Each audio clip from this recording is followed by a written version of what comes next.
दोस्तों, अमेरिका में औरतें गुलाब जल और फिटकरी का इस्तेमाल क्यों करती हैं? ये सवाल विशाल के जहन में बार बार सोच रहा था। जब विशाल की मालकिन उससे कहती कि मुझे गुलाब जल और फिटकरी ला करके दे दो और अपने मालिक से इस बात का कभी जिक्र मत करना कि मैं तुमसे गुलाब जल और फिटकरी मंगाती हूँ, तो विशाल का दिमाग और ख़राब हो जाता है कि आखिर अपने पति की चोरी से वो गुलाब जल और फिटकरी का करती क्या है और क्यों रात में ही उसका इस्तेमाल करती है।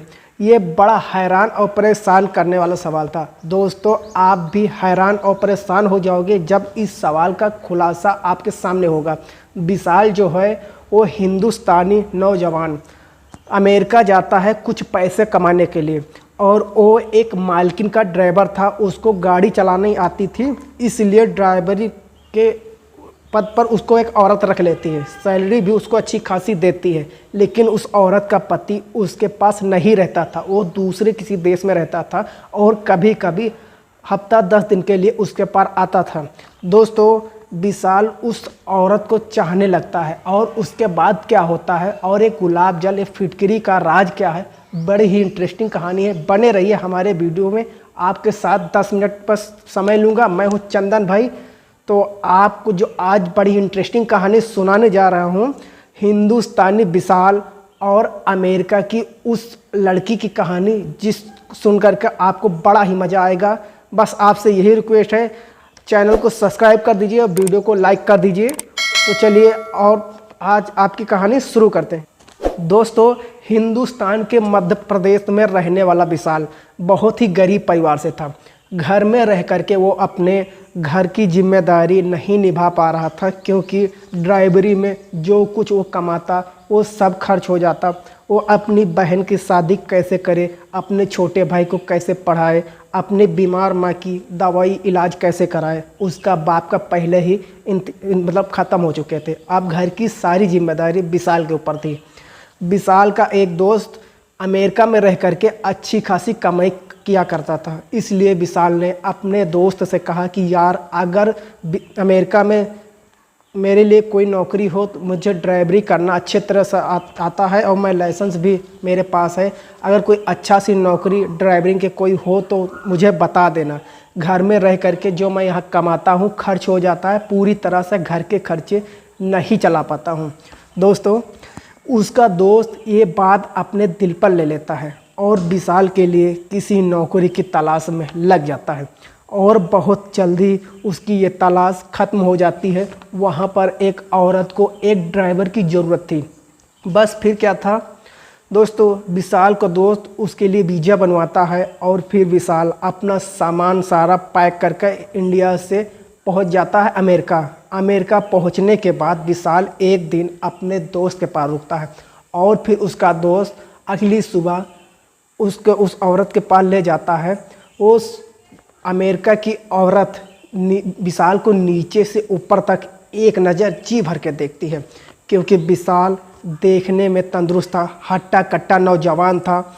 लगभग 25 से 28 साल की उसकी उम्र थी। कुछ देर विशाल को देखने के बाद वो औरत कहती है कि मुझे ये लड़का पसंद है, मैं इसको अपना ड्राइवर बनाने के लिए तैयार हूँ। उसने विशाल की सैलरी भी अच्छी खासी लगा दी थी। विशाल ये सुनकर बहुत ज़्यादा खुश होता है कि घर से आते ही उसकी नौकरी लग गई है, वरना बहुत लड़कों के बारे में उसने सुना था कि अमेरिका में जा कर के लड़के परेशान हो जाते, उनको सही से काम नहीं मिलता, उनको बहुत ज़्यादा परेशानी का सामना करना पड़ता है। दोस्तों, ये सुनकर के कभी कभी तो विशाल का मन होता था कि यार, मैं दूसरे शहर नहीं जाऊंगा, दूसरे मुल्क नहीं जाऊंगा, लेकिन अपने घर की मजबूरी देखते हुए जो वहाँ रह करके जो लोग अच्छी खासी नौकरी रहे थे, उनकी नौकरियाँ सुन करके, उनके हालात सुन करके वो दूसरे मुल्क जाने का मन बना लेता है।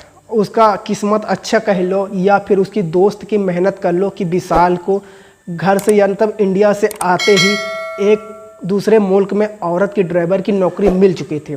उस औरत ने अपने घर के बराबर में ही एक क्वार्टर जो उस पर था और रहने के लिए दे दिया कि इस क्वार्टर में आप रहा करो और जब मुझे ज़रूरत होगी मैं तुमसे बता दिया करूँगी। मुझे शॉपिंग कराने और घर का राशन का सामान लाना हो या अदर वही मुझे कहीं घूमने जाना हो, जहाँ भी मैं कहूँगी आपको मुझे वहाँ ले जाना पड़ेगा, नहीं तो आप अपने क्वार्टर में रहो। इसी तरह से अब विशाल अपनी नौकरी शुरू कर देता है। उस औरत के साथ जहाँ वो कहती वो चला जाता।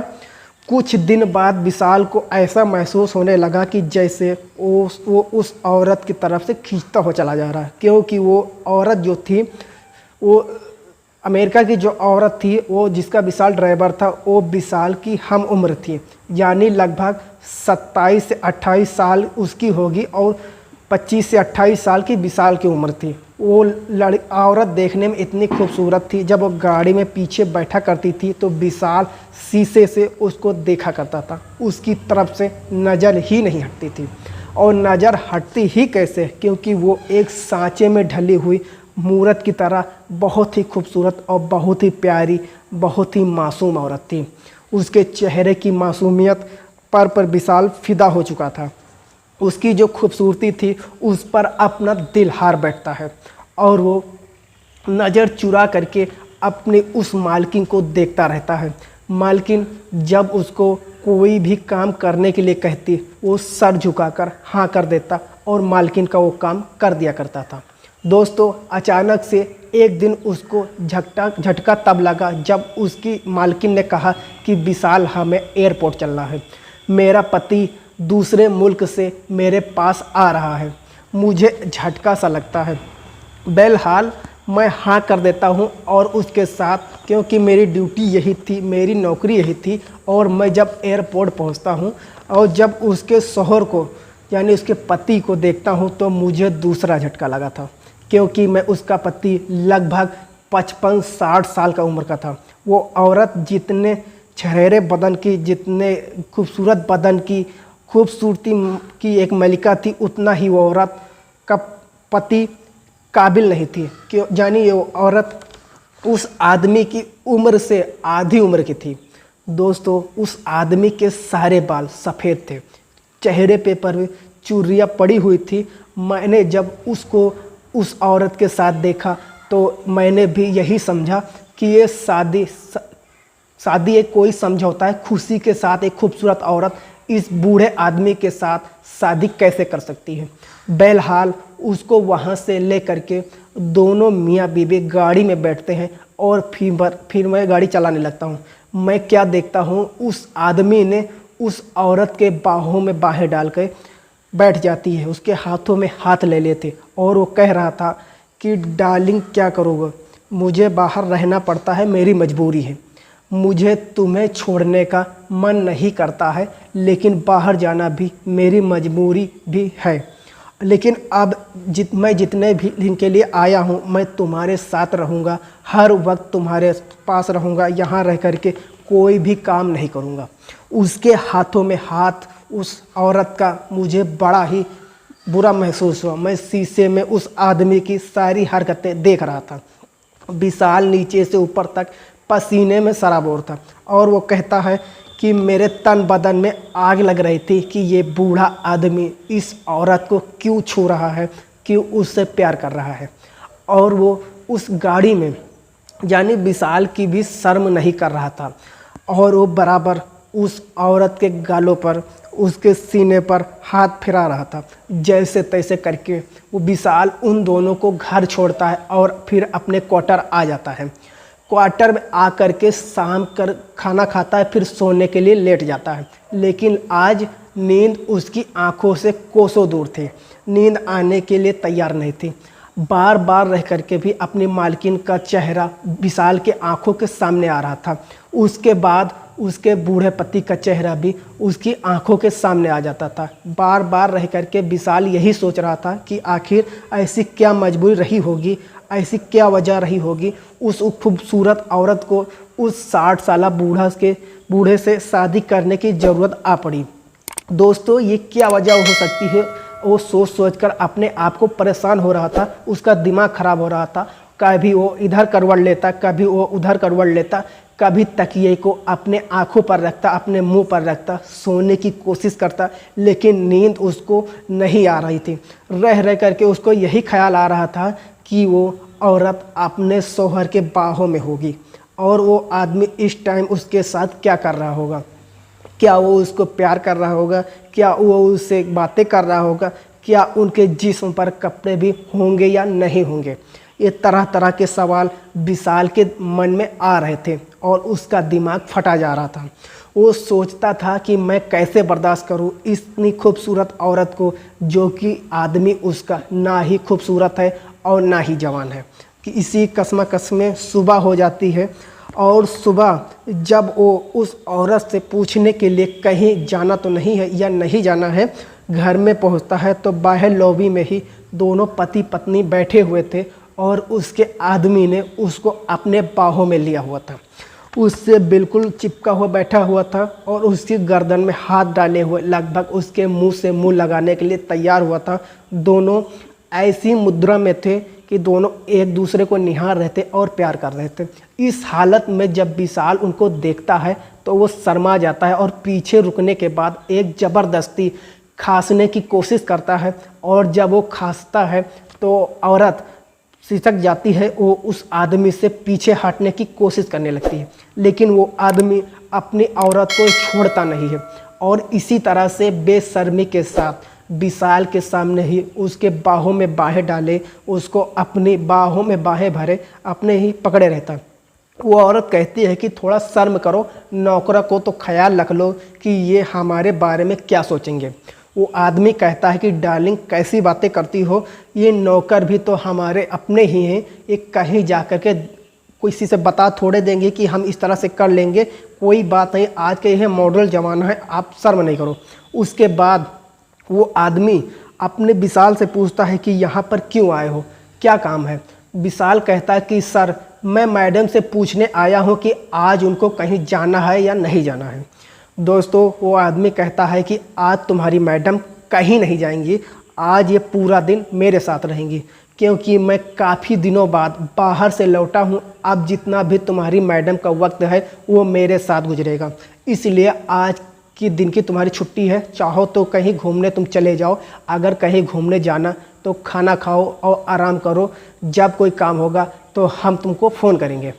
उसकी ये बात सुन करके विशाल जब वापस अपने क्वार्टर में आता है तो रह रह करके फिर दोबारा से उसको गुस्सा आने लगती है कि बूढ़ा आदमी कितना बेशर्म है, उसने मेरा ख्याल भी नहीं किया और उसको छोड़ा भी नहीं और बराबर उसकी बाहों में बाहें डालकर मेरे सामने ऐसे ही करता रहा।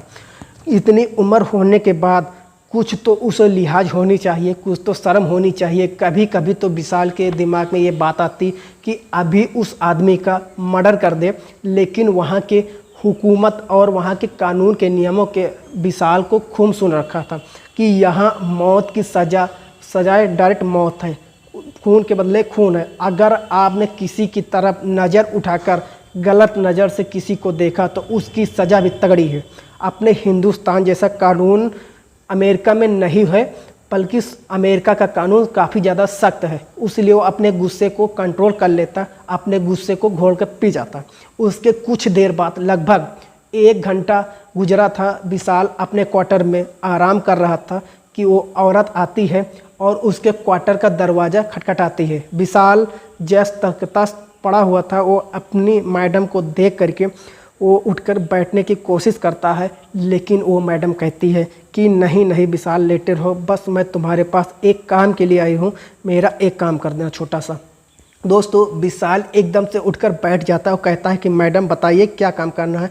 तो कुछ पैसे विशाल को देती है और कहती है कि लो, आज मेरा पति मुझे बाहर नहीं जाने देगा, वो मुझे छोड़ता ही नहीं है, जब से आया है बस हर वक्त मुझे पकड़े रहता है, इसलिए मेरा बाहर जाना नहीं होगा। ये पैसे लो और जिस स्टोर से मैं सामान खरीदती हूँ उस स्टोर पे जाना, मेरा नाम लेना और कहना कि मैडम ने गुलाब जल और फिटकरी मंगाई है, वो तुमको दे देगा।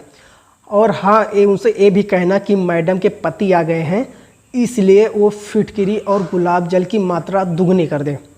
दोस्तों विशाल जब ये बात उनकी सुनता है तो हैरान और परेशान हो जाता है। वो चक्कर में पड़ जाता है कि आखिर मैडम फिटकिरी और गुलाब जल का क्या करेंगी, और पति के आने के बाद मात्रा दुगनी कर दे, जिसका क्या मतलब है। बहरहाल वो अपने सर को झटकता है और चला जाता है उसी स्टोर पर जहाँ से उसकी मैडम सामान खरीदती थी, राशन वगैरह और सामान खरीदती थी। और जा कर के वो उस दुकानदार से कहती है कि मेरी मैडम ने आपसे जो रोजाना अक्सर आपकी दुकान पे आया करती है, उसने गुलाब जल और फिटकरी मंगाई है और आज वो डबल मात्रा में मंगाई है। वो दुकानदार हंसता है, मुस्कुराता है और फिर उसको फिटकरी और गुलाब जल लाकर उसको दे देता है। और फिर वो उसको फिटकरी को गुलाब जल को ले करके अपनी मैडम के पास आया और वापस वो सामान उसको ले कर दे देती है। और जैसे वो सामान उसकी मैडम ने उसके हाथ से पकड़ा, उसने उसकी तरफ देखकर मुस्कुराया और नज़रें नीचे करके अंदर जाने की कोशिश करने लगी। और फिर वापस आई और कहने लगी कि मैंने तुमसे एक बात कही थी, कभी भी भूल से अपने मालिक से इस बात को मत बताना कि मैंने तुमसे गुलाब जल और फिटकरी मंगाई है। फिर एक बार विशाल का दिमाग ख़राब हो जाता है। उसने नौकरों से पूछने की कोशिश की कि आखिर ये मैडम ने गुलाब जल और फिटकरी किस लिए मंगाती हैं। तो वो नौकर भी हंसने लगते हैं और कहते हैं कि कैसे बात करते हो, यहाँ की औरतें तो गुलाब जल और फिटकरी की शौकीन होती हैं। मैं और भी परेशान हो गया कि शौकीन होती हैं, आखिर कोई ये बताने को तैयार नहीं कि वो कैसे लगाती हैं, क्यों लगाती हैं, कहाँ लगाती हैं, किस लिए इसको यूज करती हैं। तो मैंने सोचा कि मैं उस दुकानदार से ही पूछूंगा।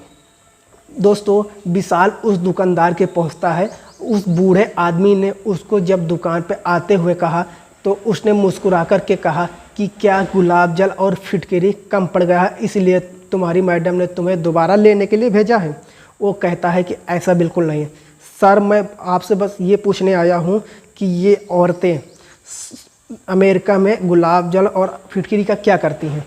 वो विशाल के चेहरे को देखता है गौर से और फिर मुस्कुराने लगता है और कहता है कि भाई अमेरिका में गुलाब के जल सामान आता है, इधर सामान बिक जाता है, मैं डबल मुनाफे पर गुलाब जल और फिटकरी बेचता हूँ, लेकिन हाथ ही नहीं आता। मुझे इतना ऑर्डर करना पड़ता है, पूरे अमेरिका में सबसे ज़्यादा मेरे दुकान से अमेरिका गुलाब जल और फिटकरी बिकती है। मैंने पूछा भाई मैंने सब सुन लिया कि लेकिन तुम ये तो बताओ कि ये लड़कियां करती क्या हैं। तो वो दुकान वाला ज़ोर से हंसता है और उसने कहा कि तुम ये जानने की कोशिश ना करो, तुम परदेसी हो, तुम बाहर के हो, ये एक राज की बात है। अब ये राज की बात कैसी राज की बात दोस्तों, क्या था इसमें राज। विशाल बड़े परेशान होता है। वो फिर वहाँ पर अपने क्वार्टर में बड़ा हुआ, बस इसी बात को सोचता रहता था और अपनी मालकिन के ख्यालों में सोचता रहता था। और वो ये भी सोचता था कि अमेरिका का कानून काफ़ी ज़्यादा सख्त है, अगर उसको वहाँ का उसके बारे में शक हो गया कि वो उसके ऊपर गलत नज़र रखता है तो हुकूमत से वो उसकी शिकायत कर दी तो उसकी जान के लाले पड़ जाएंगे। लेकिन क्या करता, अपने दिल के हालतों से मजबूर था, अपने दिल के आगे हार गया था।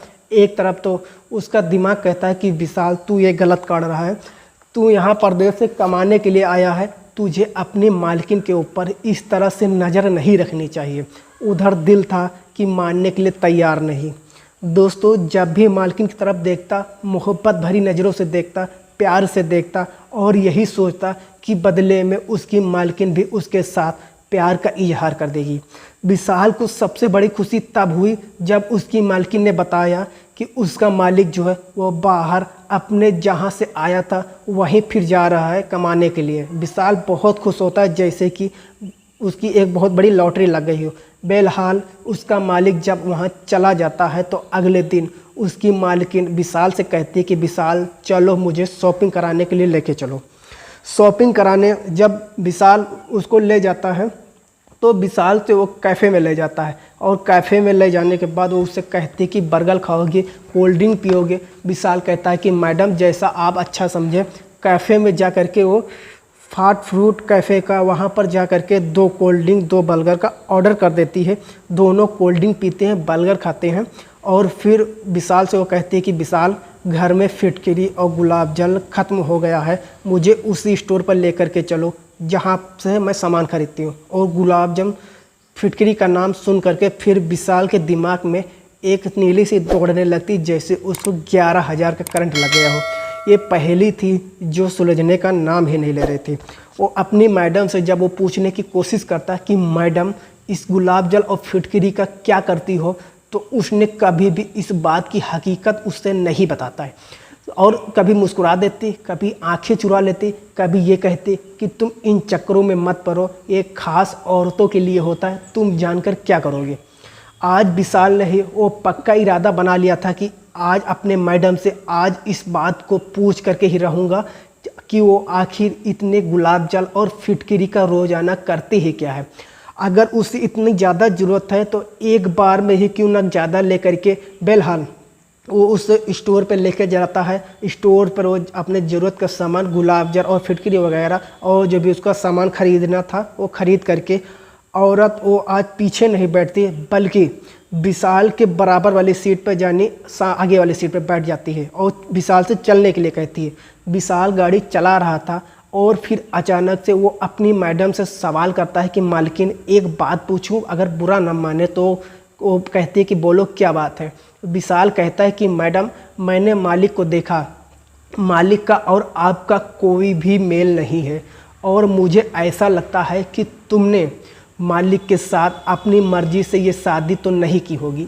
ज़रूर कोई ना कोई इस पे मजबूरी आपके सामने रही होगी जो आपने मालिक से शादी की है। कहीं न कहीं किसी भी तरह से आप मालिक के साथ मेल खाती ही नहीं हो। आप इतनी खूबसूरत हो, कम उम्र की हो, मालिक तो खूबसूरत भी नहीं है, उम्र भी आपसे डबल है, आखिर ऐसी क्या वजह थी।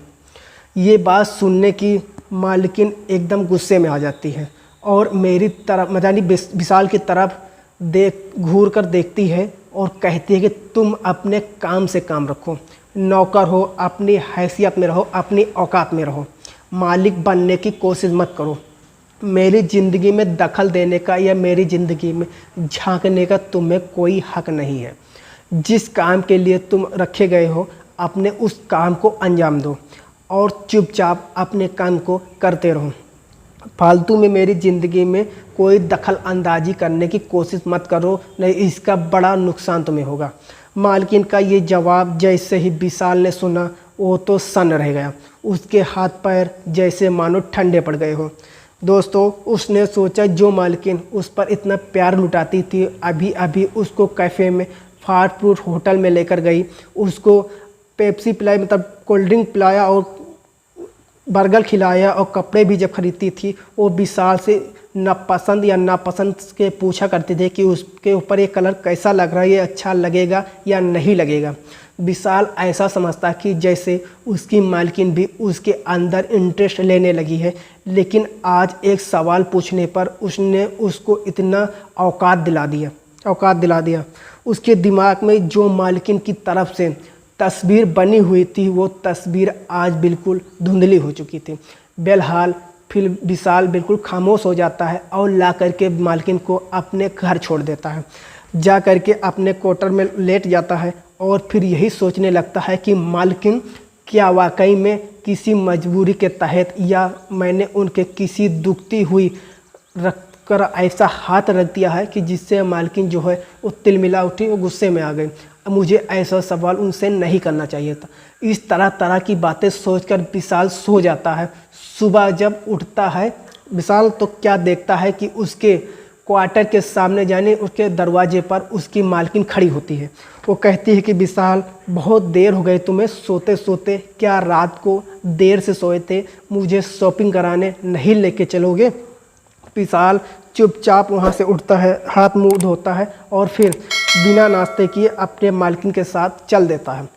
मालकिन जब कपड़े वाले की दुकान पे पहुँचती है तो एक सूट और एक ड्रेस को उठाती है और विशाल से पूछती है कि विशाल ये ड्रेस कैसी लग रही है। विशाल कहता है कि मैडम आपके ऊपर कोई भी ड्रेस अच्छी लगेगी, आप तो हर ड्रेस में ही अच्छे लगेंगे और ना तो आप ये ड्रेस मेरे लिए ख़रीद रही हो और ना मुझे पहनकर आप दिखाओगी। आपको ये सवाल मालिक से पूछना चाहिए था। आप ये ड्रेस खरीद करके मालिक को ही दिखाओ, इसलिए मैं तो अनजान हूँ और मेरी इतनी औकात नहीं है कि मैं आपके लिए ये फ़ैसला कर सकूं कि आप पर कौन सी ड्रेस अच्छी लग रही है और कौन सी नहीं अच्छी लग रही है। दोस्तों ये बात जब मालकिन ने उससे सुनी तो वो समझ गई कि विशाल उसको ताना मार रहा है। तब फिर वो ड्रेस वही दुकानदार को देती है और कोई भी ख़रीदारी नहीं करती है और आकर के गाड़ी में बैठ जाती है। विशाल ये समझ रहा था कि शायद मैडम बुरा मान गई है। वो भी गाड़ी में चुपचाप आता है और फिर गाड़ी को चलाने लगता है, घर के तरफ बढ़ने लगता है। दोस्तों कुछ देर की खामोशी के बाद उसकी मैडम बोलती है कि विशाल, मैंने जिस आदमी से शादी की है ये हकीकत है कि तुम्हारा अंदाज़ा बिल्कुल सही है कि मैंने अपनी मर्ज़ी से उससे शादी नहीं की है, एक मजबूरी के तहत की है, एक समझौते के तहत की है। मुझे तो ये भी याद नहीं कि मेरे माँ बाप कौन थे। बचपन में ही मुझे किसी ने किडनैप कर लिया था और मुझे एक अंग्रेज़ औरत ने पाला था। मुझे वो अच्छा खाना खिलाती थी, अच्छे कपड़े पहनाती और जल्दी से जल्दी जवान करने की शायद वो कोशिश कर रही थी। जब मैं जवान हुई लगभग 15 से 16 साल की, तब मुझे पता चला कि वो जो मुझे इतना खिलाती पिलाती है, मेरे ऊपर इतना मेहरबान थी, वो अक्सर मुझसे धंधा कराने के चक्कर में थी कि जब मैं बड़ी हो जाऊंगी तो वो मुझसे जिस्म फरोशी का धंधा कराएगी। दोस्तों मैं बड़ी हैरान और परेशान थी कि मैं क्या करूं। मैं इस काम को नहीं करना चाहती थी। वो औरत मेरी खूबसूरती से, मेरी जिस्म से पैसे कमाना चाहती थी, लेकिन दोस्तों उसको जो इरादा था वो अपने इरादे पर अटल थी। उसने मेरी एक नहीं सुनी और उसने फिर मेरी बोली लगा दी। सबसे पहला जो मेरा ग्राहक था वो यही तुम्हारे मालिक थे जो मेरे पास आए थे। पहली बार जब किसी लड़की की बोली लगती है, पहली बार कुंवारी लड़की की जब कोई ख़रीदता है तो वो उसको लाखों रुपए देता है। तुम्हारे मालिक ने भी लाखों रुपए दे करके मुझे एक रात के लिए ख़रीद लिया था। जब तुम्हारे मालिक मेरे पास आते हैं तो मैं उनको देखकर रोने लगती हूँ, क्योंकि वो मेरे उम्र से डबल थे। तंदुरुस्ती भी उनकी एक अच्छी खासी थी। मैंने उनसे हाथ जोड़ के कहा कि मेरे साथ एक गलत काम मत करो, ये पाप है और मुझे पाप करने से बहुत डर लगता है, मैं गुनाह से डरती हूँ। वो कहता है कि मैंने तुम्हारे कीमत दी है, तुम एक वैसे व्यक्ति के धंधे में हो और ये एक काम के आज के बाद अगर तुम करोगी तो विशाल की मालकिन कहती है कि मुझे मर्दों से बड़ा डर लगता था। मैं इतनी तो समझदार हो गई थी कि मुझे पता था कि जब हर रात कोई ना कोई मर्द आएगा, कोई मुझ पर अपनी मर्दगानी दिखाएगा, कोई मेरे साथ ज़बरदस्ती करेगा, कोई मेरे जिस्म को नोचेगा, कोई मुझे मारेगा। इस सारी बात सुनकर मैं डर जाती थी, मैं कांपने लगती थी। मैंने तुम्हारे मालिक से हाथ जोड़ के कहा था कि तुम ये सब कुछ मेरे साथ करना ही चाहते हो तो एक सिस्टम के साथ करो, इस तरह से पाप मत करो, मुझे इस जगह से ख़रीद लो और ज़िंदगी भर के लिए मुझे अपनी ग़ुलाम बना लो। आप मुझसे शादी कर लो, मुझसे शादी करोगे तो ज़िंदगी भर के लिए मैं तुम्हारी ग़ुलाम बन के रहूँगी और तुम जैसे कहोगे वैसे मैं करूँगी, जिस तरह से कहोगे मैं वैसा करने के लिए तैयार रहूँगी। दोस्तों वो आदमी यानी तुम्हारा मालिक कहता है कि इसकी क्या गारंटी है कि शादी होने के बाद तुम हमेशा मेरे साथ रहोगे, क्योंकि मेरी उम्र भी ज़्यादा है, तुम अभी पूरी तरह से जवान भी नहीं हुई हो। मेरी उम्र आगे जा कर के ढल जाएगी और तुम्हारी उम्र जो है वो भरी जवानी में आएगी। अगर तुमने मेरे साथ कोई बेवफाई की तो फिर मैं क्या करूँगा। मैं कहती हूँ कि ऐसा कभी नहीं करूँगी। जो औरत पाप करने से डरती है, जो औरत अल्लाह ईश्वर भगवान का डर अपने दिल में रखती है, वो अपने पति के साथ, अपने शौहर के साथ कभी बेवफाई नहीं कर सकती है। सारा सब कुछ जिस्म की भूखी नहीं है। तुम मुझे इस दलदल से निकाल दो, मैं वादा करती हूँ कि अगर तुमने मुझे इस दलदल से निकाल दिया, इस गुनाह से, इस पाप से बचा लिया, तो ज़िंदगी भर मैं तुम्हारी दासी बनकर रहूँगी, कभी कोई काम गलत नहीं करूँगी। तुम्हारा मालिक उस साइड पर कुछ सोचता है और फिर उस औरत के पास जाता है और मुझे ख़रीदने की उस पर रकम पूछता है। वो जो भी रकम, मुँह मांगी रकम मांगते हैं, तुम्हारा मालिक वो रकम अदा करके मुझे वहाँ से ले जाता है और फिर शादी कर लेता है। शादी करने के बाद वो अपने घर जब ले करके जाता है तो उसकी जो पहली बीवी थी वो मुझे अपने साथ रखना स्वीकार नहीं करती है। वो उससे झगड़ा करने लगती है कि मैं इस औरत को कभी भी अपने साथ नहीं रखूँगी। फिर तुम्हारा मालिक कहता है कि तुम्हें बाहर विदेश में जाने की तमन्ना थी, बार बार तुम मुझसे कहते थे कि बाहर विदेश दूसरे मुल्क में जाना है, तो फिर मैं तुम्हें दूसरे मुल्क सटल कर देता हूँ। फिर वो अपनी पहली बीवी को दूसरे मुल्क में सटल कर देता है। उसकी बीवी शर्त लगाती कि कुछ महीने में 22 दिन उसको उसके पास रहना पड़ेगा, और वो 1 महीने में सिर्फ 8 दिन के लिए मेरे पास आते हैं और यहाँ रह कर के चले जाते हैं। मैं अपने पति से खुश नहीं हूँ, ना ही उन्हें अपना आइडियल मानती हूँ, ना ही उनके साथ खुशी के साथ मैं न खुश होता हूँ। ये सब कुछ समझौता था, लेकिन मैं अपने शौहर के साथ, अपने पति के साथ, भले ही उसको पसंद करती हूँ या ना करती हूँ, लेकिन अपने शौहर के साथ बेवफाई नहीं कर सकती। दोस्तों, विशाल, मुझे पता है कि तुम मुझे पसंद करते हो। तुम्हारी नज़रों को मैंने भांप लिया था, और वो औरत ही तो थी ही क्या जो मर्द की नज़र उस पर पड़े और उसको ना पहचान सके। मैंने तुम्हारी नज़रों को देख लिया और पहचान लिया था कि तुम मेरे लिए क्या सोच रखे हो। मुझे पता है कि तुम मुझसे कितना प्यार करते हो, और बार बार इसीलिए इस सवाल को तुमने मुझसे पूछा, मेरे शौहर के बारे में तुम और मेरे बारे में। लेकिन मैं आज तुमसे ये बात क्लियर बता देना चाहती हूँ कि मैं अपने शौहर के साथ कभी भी बेवफाई नहीं कर सकती। अगर तुम्हारे दिमाग में ये ख्याल है कि मैं उन्हें छोड़कर तुम्हारे साथ लंगरलियाँ मनाऊंगी, तो तुम अपने दिमाग से ये बात निकाल दो और अपने दिमाग को बिल्कुल साफ़ कर लो। ऐसा कभी हो ही नहीं सकता। मैंने उस दलदल से, उस पाप से बचने के लिए पहले ही अपने पति से वादा किया हुआ है कि मैं ज़िंदगी भर, मुझे यौन सुख, मुझे जिस्मानी सुख मिले या ना मिले, लेकिन मैं उनके साथ कभी भी ये बेवफाई नहीं कर सकती। जब मेरा शौहर बाहर मुल्क से आता है तो मैं उसके लिए सजती हूँ, संवरती हूँ। जब वो बाहर रहता है तो मैं उसकी पसंद नापसंद के हिसाब से नई नई ड्रेसें खरीदती हूँ। जब तक 1 हफ्ता तक वो मेरे साथ रहता है, मैं उसकी खुशी के लिए, उसे खुश रखने के लिए कोशिश करती हूँ। मैं चाहे खुश हूँ या ना हूँ ये अलग बात है, लेकिन अपने शौहर की, अपने पति की खुशी के लिए मैं हर वो काम करती हूँ जो उससे अच्छा लगता है। इसलिए अपने दिमाग से जो भी तुम्हारे दिमाग में चल रहा उसको निकाल दो। और मैंने अपने दिमाग में तुम्हारे लिए आज तक कुछ नहीं सोचा कि मैं अपने शौहर से, अपने पति से कभी बेवफाई कर ही नहीं सकती। आज विशाल को अपने मालकिन से ये बात सुनने के बाद उसके लिए प्यार नहीं बल्कि वासना नहीं बल्कि इज्जत बढ़ गई थी कि एक औरत ज़िंदगी में एक आदमी के लिए, अपने एक वादे के लिए कितना त्याग कर सकती है, ये भी एक औरत है।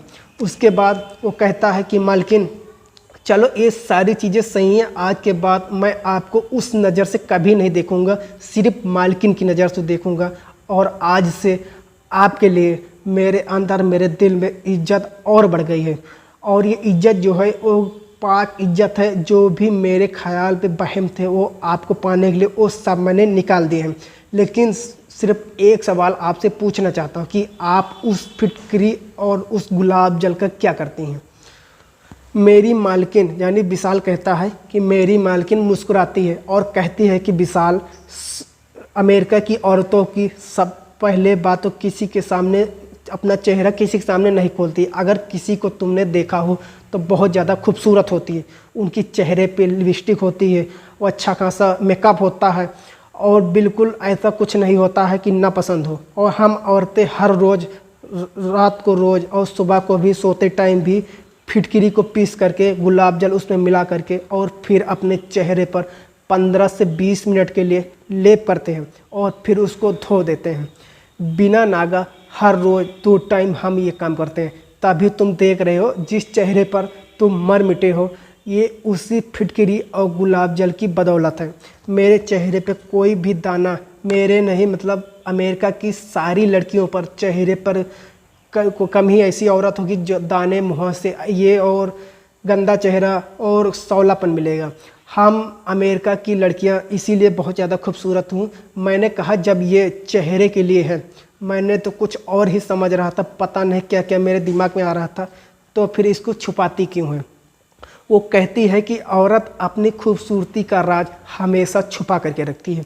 वो किसी से भी ढिंढोरा नहीं पीटती है कि मैं जो इतनी खूबसूरत हूँ, मैं ये चीज़ इस्तेमाल करती हूँ, ये इस्तेमाल करती हूँ। बहरहाल हम ये गोपनीय बात है, इसलिए हर किसी से नहीं बताते और मैंने तुमसे भी नहीं बताई।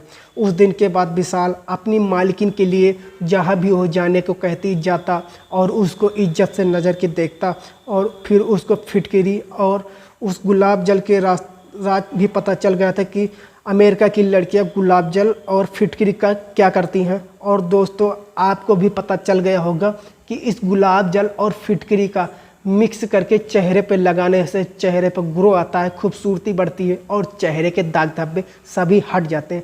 तो चलिए दोस्तों, आज की ये कहानी थी हमारी। आपको कहानी कैसी लगी? अगर कहानी अच्छी लगी तो वीडियो को लाइक करिएगा और चैनल को सब्सक्राइब करिएगा। जय हिंद, वंदे मातरम।